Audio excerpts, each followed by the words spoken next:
The autumn rain drummed against the windows of the Silver Creek Saloon, like fingers tapping impatiently on glass inside. The air was thick with tobacco smoke and the sour smell of whiskey, while the sound of poker chips clicking together provided a steady rhythm to the evening's gambling. At the corner table, a game had been running for 3 days straight, and fortunes had changed hands more times than anyone could count. Daniel Hartwell sat across from Silas McKenna, watching the older man study his cards with the desperation of a drowning man looking for driftwood. McKenna owned the largest farm in the valley, but everyone knew he'd been struggling since his crops failed 2 years running. The drought had been merciless, and now the debts were coming due. "Your bet, McKenna," Daniel said quietly, his voice carrying the weariness of a man who'd seen too many good people destroyed by bad luck and worse decisions. McKenna's hands trembled slightly as he arranged his cards. He was sweating despite the cool evening, his face flushed with alcohol and desperation. Across the table sat his salvation or his destruction, and they both knew which way the wind was blowing. "I'm tapped out," McKenna admitted, his voice barely above a whisper. "Ain't got nothing left to bet with." Daniel nodded sympathetically. He'd been winning steadily for the past hour, not through any particular skill, but because McKenna was playing like a man, with nothing left to lose, which meant he was losing everything. He couldn't afford to give up. "Maybe it's time to call it a night," Daniel suggested gently. He had no appetite for destroying a man who was already broken. "No." McKenna's voice cracked with desperation. "I can win it back. I know I can. Just give me one more hand. One chance to get back what I've lost." "With what stakes?" Daniel asked, though he dreaded the answer. McKenna was quiet for a long moment, staring at his cards as if they might suddenly transform into something valuable. When he looked up, his eyes held the wild look of a man who'd passed beyond reason into pure desperation. "My daughter," he said quietly. The saloon seemed to go silent around them, though Daniel knew the other patrons were still talking and drinking. It was as if the weight of McKenna's words had created a bubble of shocked silence. At their table, "Silas," Daniel said carefully, "you don't know what you're saying." "I know exactly what I'm saying," McKenna replied, his voice gaining strength as he convinced himself this was his only option. "Victoria's 22 years old, unmarried, good with cooking and keeping house. She's worth more than money to the right man." Daniel felt sick to his stomach. He'd known Victoria McKenna since she was a child, a bright, spirited young woman with auburn hair and green eyes that sparkled with intelligence and humor. The thought of wagering her like she was a piece of property was abhorrent. "That's not legal, Silas. You can't bet your daughter in a poker game. Can if she agrees to it." McKenna shot back. "And she will. She's a good daughter. She'll do what's necessary to save the family farm." Daniel stared at the older man, seeing the madness that desperation could drive even good people to. Silas McKenna had been a respected member of the community for decades, a loving father and hard-working farmer, but desperation was a poison that could corrupt anyone. "Even if she agreed," Daniel said slowly, "what makes you think I'd want to participate in something like this?" McKenna's eyes lit up with the fervor of a man grasping at his last hope. "Because you're a good man, Daniel Hartwell. Everyone knows that. You've got a successful ranch, more land than you can work yourself, but no wife to share it with. Victoria's a beautiful girl, educated, comes from good stock. You could do worse than have her as a wife. And if I win this hand, you're proposing to give me your daughter like she's a prize heifer?" "I'm proposing to arrange a marriage that would benefit everyone involved," McKenna said, his voice taking on the desperate reasonableness of a man trying to convince himself as much as his listener. "You get a wife, she gets security, and I get enough money to save the farm and keep food on the table." Daniel looked around the saloon, noting the faces turned toward their table with various expressions of shock, disgust, and morbid curiosity. This conversation would be all over the territory by morning, and Victoria McKenna's reputation would be destroyed regardless of the outcome. One hand, McKenna pressed. "All or nothing. If you win, Victoria becomes your wife, and I'll throw in the South 40 acres as her dowry. If I win, you forgive my gambling debts and stake me to enough money to plant next season's crops." Daniel felt trapped between his revulsion at the entire situation and his understanding of what would happen to the McKenna family if Silas continued down this path. The man owed money to dangerous people, loan sharks, who wouldn't hesitate to take their payment in blood if necessary. If Daniel walked away, McKenna would find someone else to make this devil's bargain with, and Victoria might end up in far worse hands. If I agree to this, Daniel said slowly, and if I win, what guarantee do I have that Victoria will consent to the arrangement? She'll consent, McKenna said with the confidence of a man who'd never given his daughter a choice in anything important. She's a dutiful girl. She understands family obligations.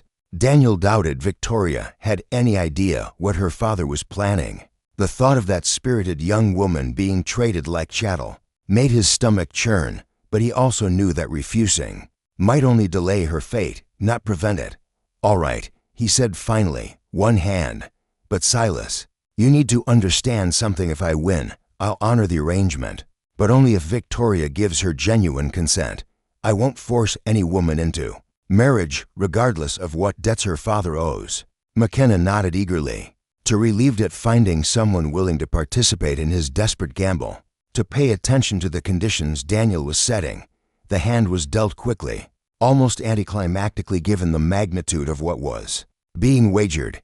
Daniel found himself holding 3 kings, a strong hand, but not unbeatable. McKenna studied his cards with the intensity of a man whose entire world hung in the balance.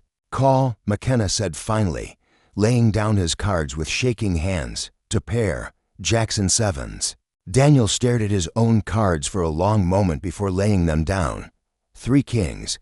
He'd won, and the implications of that victory settled on his shoulders like a lead blanket. That's it then, McKenna said, his voice hollow with defeat and relief. Victoria's yours, along with the South 40.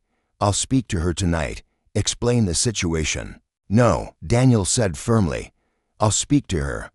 This is between her and me now. As Daniel rode through the rain toward the McKenna farm, his mind raced. With the implications of what had just occurred, he'd effectively purchased a wife in a poker game, something that went against every principle he held dear. But he'd also potentially saved Victoria from a far worse fate at the hands of less scrupulous men. The McKenna farmhouse sat in a shallow valley, its windows glowing warmly against the storm-lashed darkness. Daniel could see Victoria moving around inside, probably preparing supper for her father's return. She had no idea that her entire life had just been changed by the turn of a few playing cards. As he dismounted and approached the front door, Daniel found himself hoping that Victoria McKenna was as strong as he remembered. She was going to need every ounce of that strength for what was coming next. He knocked on the door, and after a moment it opened to reveal Victoria herself, even more beautiful than his memory had suggested, with intelligent green eyes and an expression of mild curiosity that would soon give way to shock and horror. Mr. Hartwell, she said with a welcoming smile, what brings you out in this terrible weather? Is everything all right? Daniel removed his hat, feeling the weight of what he had to tell her. Miss McKenna, I need to speak with you about your father, about a debt he owes, and how he's chosen to settle it. Something in his tone must have warned her, because Victoria's smile faded and her eyes grew wary. What kind of debt? The kind that's going to change your life forever, Daniel said quietly. May I come in? This isn't a conversation for the doorway. As Victoria stepped aside to let him enter, Daniel steeled himself for one of the most difficult conversations of his life. He had to tell a free woman that she'd been wagered and lost in a poker game, and somehow convince her that accepting his proposal was better than the alternatives her father's desperation might present. The lonely rancher had won a wife in a card game. Now he had to figure out how to give her back her freedom, while still protecting her from the consequences of her father's folly.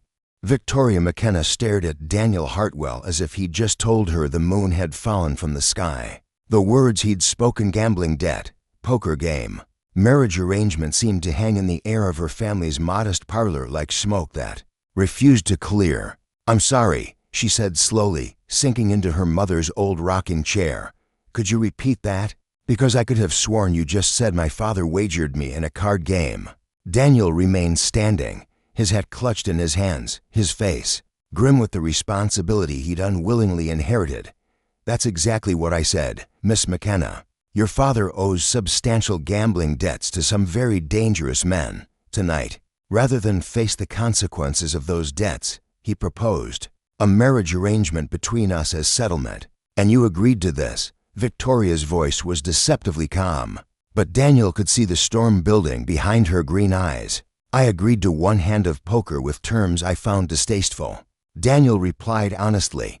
"But Victoria, you need to understand, if I had refused, your father would have found someone else to make this bargain with, someone who might not have your best interests at heart." Victoria stood abruptly, pacing to the window and staring out into the rain-soaked darkness. "My father actually bet me, like I was a horse or a piece of land." Her voice broke slightly. "On the last words, I'm afraid so, and I won." Victoria whirled around to face him, her eyes blazing with a fury that made Daniel take a step backward. "Congratulations, Mr. Hartwell. You've just acquired yourself a wife. I hope you'll be very happy together."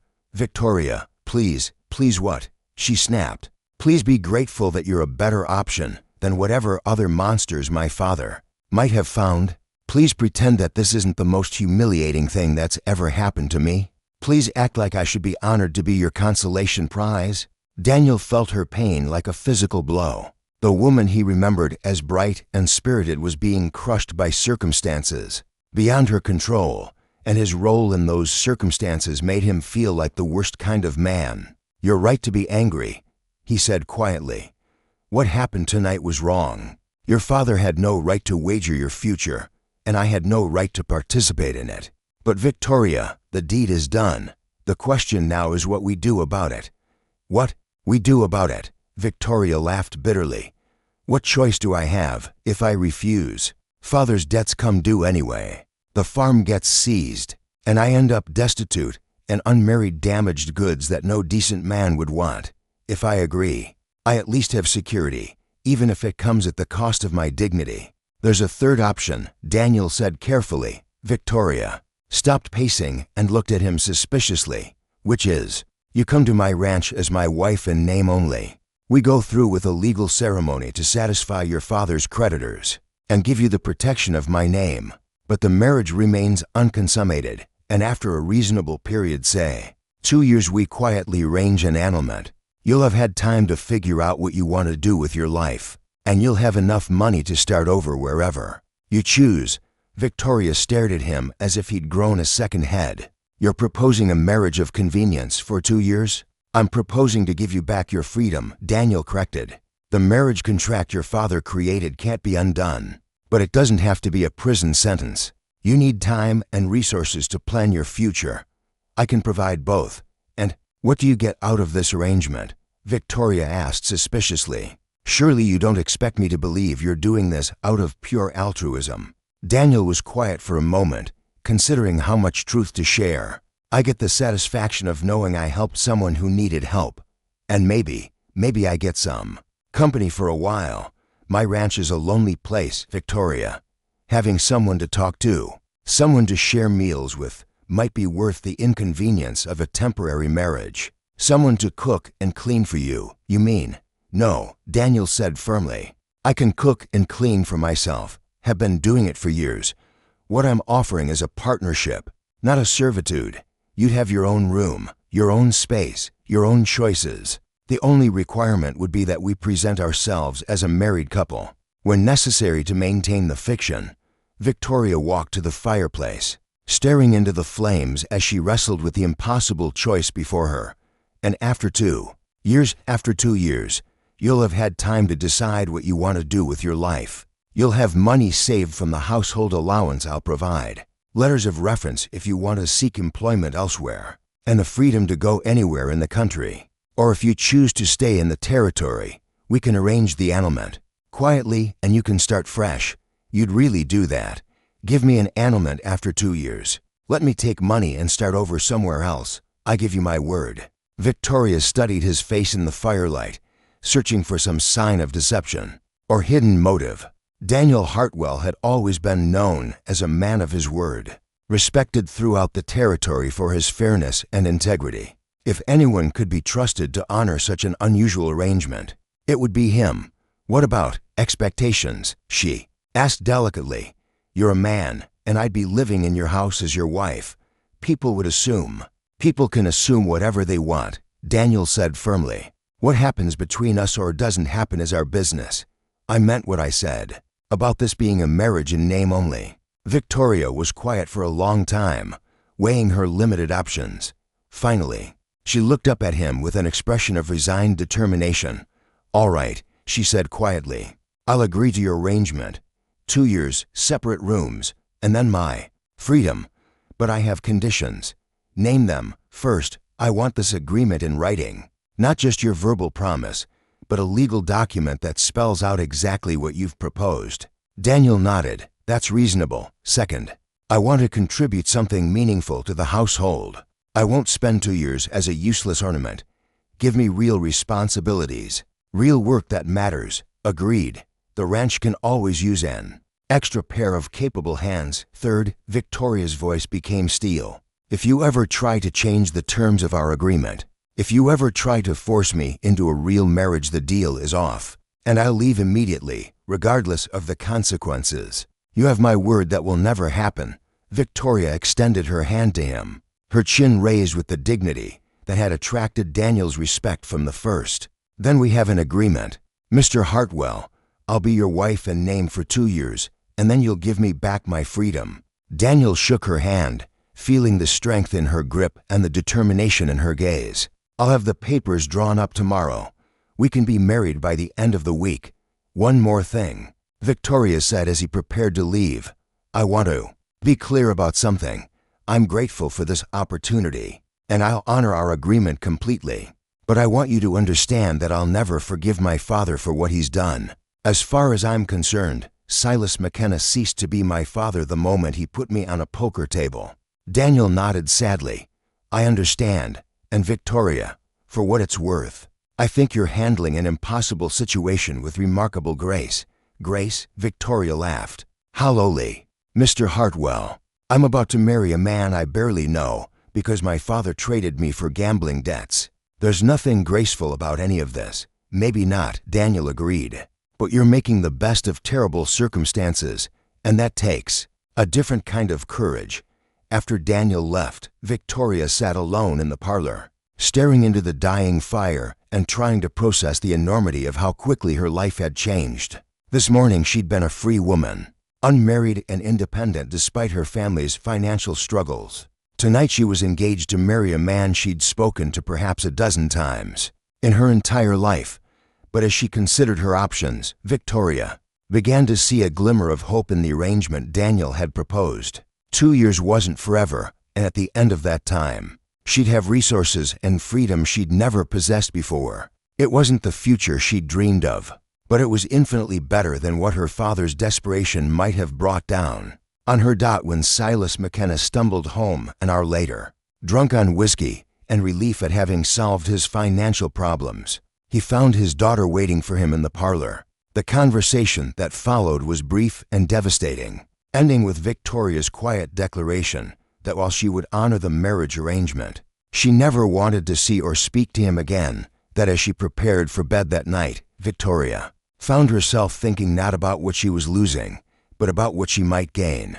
Daniel Hartwell was known as a good man, and his proposal suggested he understood the difference between legal obligation and moral choice. Perhaps, she thought as she drifted off to sleep, this forced marriage might actually provide the opportunity she'd been looking for to create a life entirely of her own choosing. The lonely rancher had offered her freedom disguised as bondage. Now she had to figure out how to make the most of the most unusual wedding gift she'd ever received.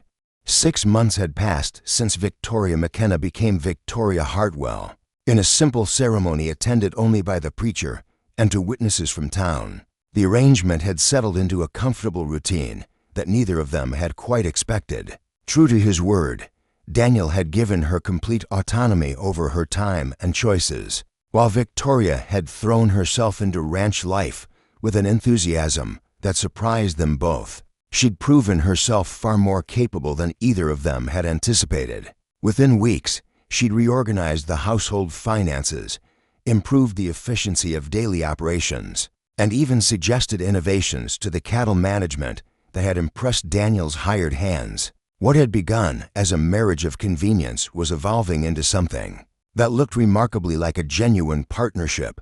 On this particular spring morning, Victoria stood at the kitchen window watching Daniel work with a difficult stallion in the corral. Over the months, she'd come to appreciate not just his skill with horses and cattle, but the quiet integrity that governed everything he did. He'd kept his word about their arrangement: completely separate bedrooms, no pressure for intimacy, and a respectful distance that somehow made their friendship more meaningful. Morning, Mrs. Hartwell called Maria Santos, the wife of Daniel's foreman, as she arrived for her weekly visit. "That husband of yours is looking mighty pleased with himself today." Victoria smiled at the older woman's assumption about their relationship. The entire territory believed theirs was a love match, and both Victoria and Daniel had agreed it was easier to maintain that fiction. That explained the truth. "He should be pleased," Victoria replied. The spring calving went better than expected, and were ahead of schedule for the roundup. Maria studied Victoria's face with the knowing eyes of a woman who'd raised 6 children and seen every kind of human relationship imaginable. "You know, Mija, when you first came here, I worried about you marrying a man you barely knew, leaving your family. But watching you these past months, I think maybe you found exactly what you needed." Before Victoria could respond to that observation, the sound of approaching riders drew their attention to the yard. Daniel emerged from the corral, his expression shifting from relaxation to wariness as he recognized the lead horseman, Sheriff Tom Crawford, from the county seat, accompanied by 2 men Victoria didn't recognize. "Mrs. Hartwell," Crawford called out as he dismounted, "I need to speak with you and your husband about a legal matter." Daniel joined Victoria on the porch, his presence solid and reassuring beside her. "What kind of legal matter, Sheriff?" "Concerning the marriage contract between you and Mrs. Hartwell," Crawford replied, his tone suggesting uncomfortable news. "Seems there's been a challenge to its validity." Victoria felt her heart sink. "What kind of challenge?" "Your father's filed a complaint with the territorial court," Crawford explained reluctantly. "Claims he was drunk and coerced when he agreed to the marriage arrangement. Says the whole thing should be declared null and void." "That's absurd," Daniel said flatly. "Silas McKenna was desperate, not drunk, and no one coerced him into anything. He proposed the arrangement himself." "Maybe so," Crawford agreed, "but he's got himself a lawyer from Denver, and they're claiming fraud and undue influence. Judge Morrison's ordered a hearing for next week." Victoria felt the blood drain from her face. After 6 months of building a life she actually enjoyed, the threat of having it all stripped away was devastating. But it wasn't just the loss of security that frightened her, it was the realization that she'd grown genuinely fond of her life at the ranch and of Daniel himself. "What does this mean for us?" she asked quietly. "Means you'll both have to testify about the circumstances of your marriage," Crawford explained. "Judge will have to determine whether the original agreement was legally binding." After the sheriff left, Victoria and Daniel sat on the front porch in uncomfortable silence, both processing the implications of this unexpected challenge.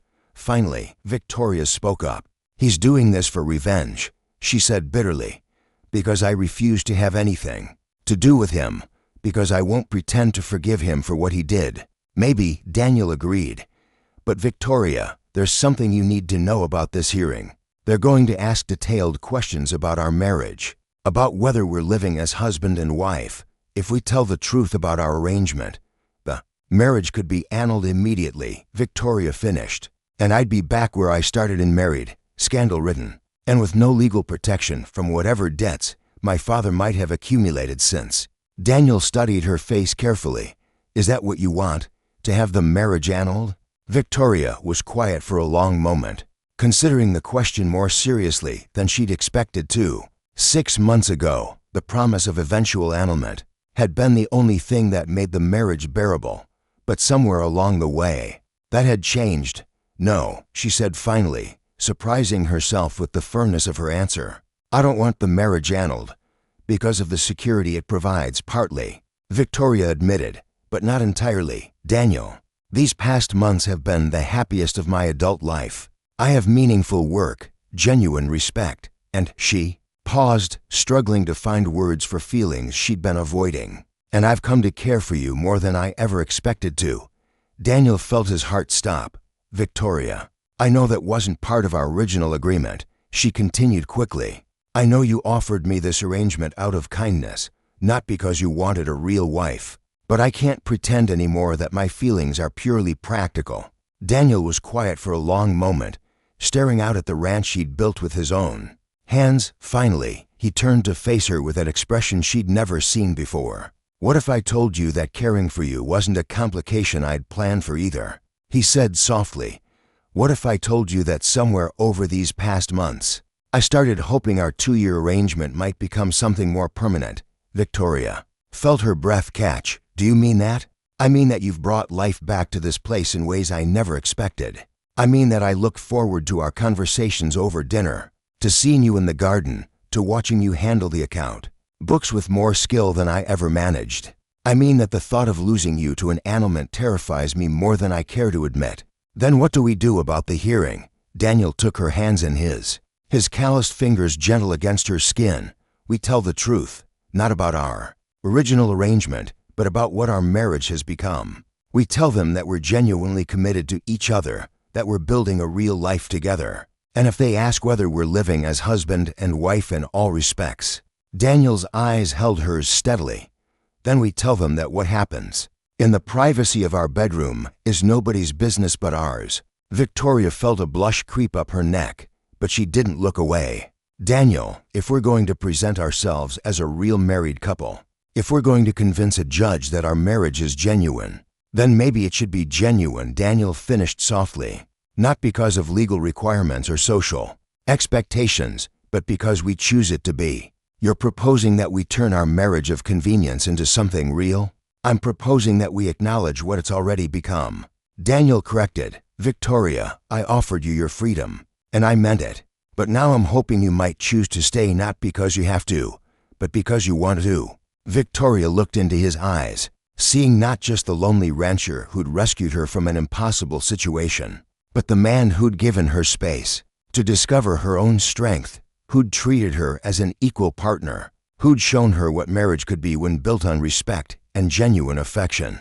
Yes, she said simply, I choose to stay. I choose you, Daniel Hartwell. Not because I was wagered in a poker game, but because you've shown me what it means to be truly valued.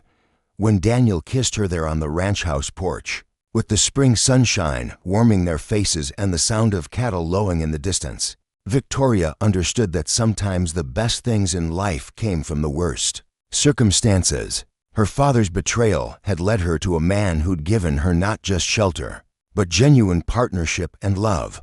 The hearing the following week was anticlimactic, faced with a couple who were clearly devoted to each other, who could demonstrate not just legal marriage but emotional commitment. Judge Morrison dismissed Silas McKenna's challenge without hesitation. The marriage was declared valid and binding, much to the disappointment of a bitter man who'd lost his daughter's love through his own choices. As they rode home from the courthouse, Victoria reflected on the strange journey that had brought her to this moment. She'd been given away as payment for gambling debts, but the lonely rancher had given her back something far more valuable than freedom. He'd given her the chance to choose love for herself, no regrets. Daniel asked as they pulled into their ranch yard. None, Victoria replied firmly. Well, maybe one. What's that? I regret that it took a crisis to make us both admit what we'd been feeling for months, she said with a smile. We could have saved ourselves a lot of unnecessary worry. Daniel laughed, pulling her close as they dismounted. Maybe, but perhaps some things are worth waiting for. As they walked toward their house, truly their house now, in every sense of the word, Victoria marveled at how completely her life had changed. She'd been given away as a debt payment, but she'd found something infinitely more valuable, a partnership built on mutual respect, a love that had grown from friendship, and a future that was entirely of her own choosing. The lonely rancher had given her back her freedom, but freedom, she'd discovered, was most precious when you chose to share it with someone who truly deserved it.